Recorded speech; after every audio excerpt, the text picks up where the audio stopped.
How's it going, guys? Today I'm going to be showing you how to make speed garage like Prozak. This is what the remake of his track Pump It sounds like.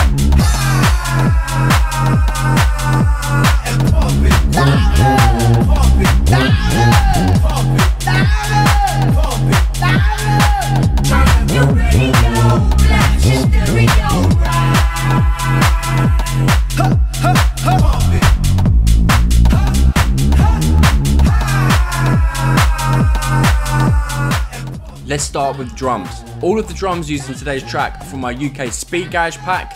You can get that from the link in the description.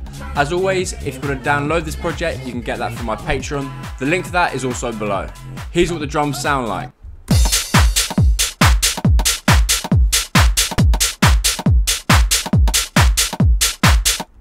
Great, so firstly, you're going to need a kick. As you can hear, this kick is nice and powerful and has some nice warmth from the low end. It also has some compression on it. As you can see, there's no dips in the waveform itself, apart from at the end when it fades off, which is exactly what we want. You're then going to want to add a hat. So this one's really nice and crispy. It was a little bit long, so I've shortened it down. I've then added another hat. This just helps add a little bit more volume to the high end and also helps fill out those frequencies in a broader way. We've then got a clap, and then another clap, and then we've added this top loop. This is from the Speed Garage pack. As you can hear, it's got some percussion. It's also got some swing to it. Without it, it's a bit lifeless with it. So what you then do, and this is a step that's often overlooked, especially when you're adding in the loops. So what you've got to do is extract the groove.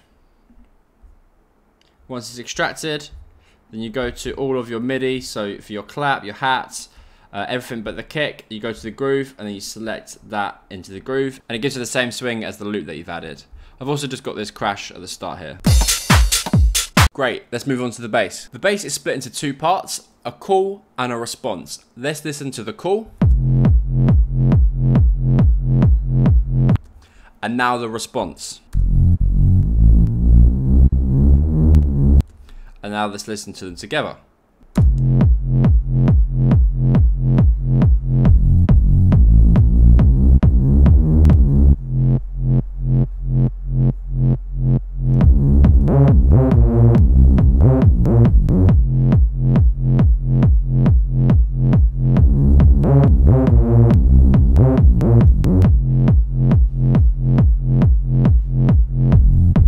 Great, so let's have a look at the call. So let's start with the MIDI, and we're in the key of F minor. So all we've done is put it on every quarter. So this is exactly the same as the kick pattern. We've then added some sidechain to create that pumping effect. I mean, it's got that in itself in the patch anyway, but it just helps add a little bit more.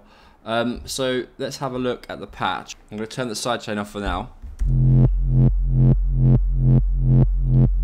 Great, so we've got two Juno. So if you go to analog, you select Juno, and we've just changed the waveform in this one from here all the way up to here. If we have a look at LFO1, this is where a lot of stuff is going on. So this is controlling the level. So that in part is controlling that pumping effect. Otherwise, it would just be like this.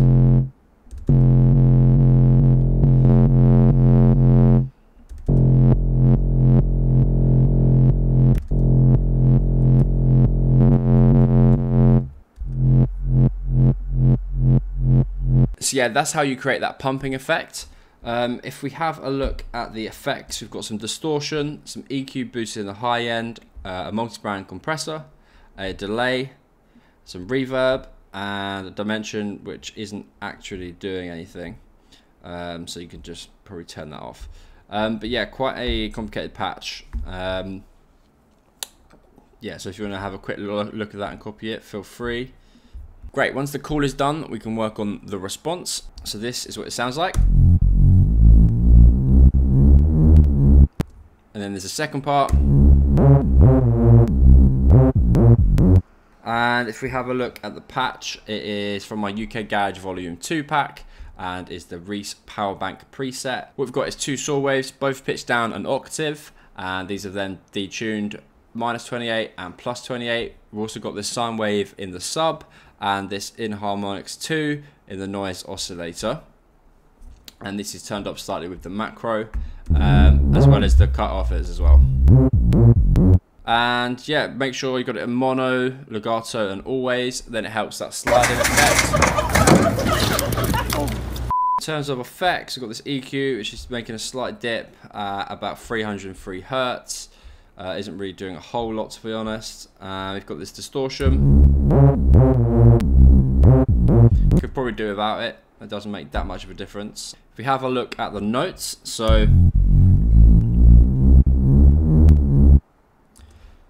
they are pretty complicated, and then it sort of finishes with this. So without it, it sounds a bit unfinished. It needs that.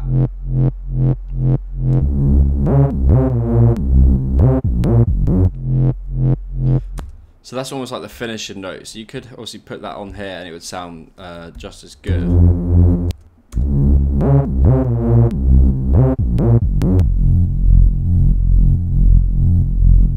But yeah, you sort of need that, otherwise it doesn't sound finished, you know. Yeah, let's have a look at this. So yeah, jumping around a lot is to learn a little bit of music theory, so you can move around the notes quite freely and you sort of know what you're going to do. Great, so yeah, we are in the key of F minor. So my advice when making complex bass lines like this would be to obviously put in the MIDI pattern, the MIDI notes on the side, or if you're in Ableton, then you can select it and put it in key mode, so you don't have to do this. But yeah, pretty much as long as you're keeping to the notes of the scale, it might take a while, but eventually, if you play around with it long enough, it's going to sound good. So if we have a look at it briefly, all it is really is C sharp, C sharp, and then it's gone down to C, then up to C, then to A, then down to C again.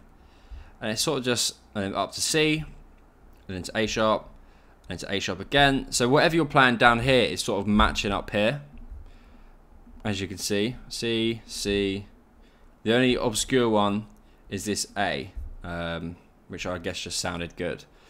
But yeah, as you can see, look, it's all matched. So C sharp, C sharp, C, C, random A, C, C, A sharp, A sharp, F sharp, F sharp. Yeah, and lastly, we've just got the vocal, which is from the Black Eyed Peas track Pump It.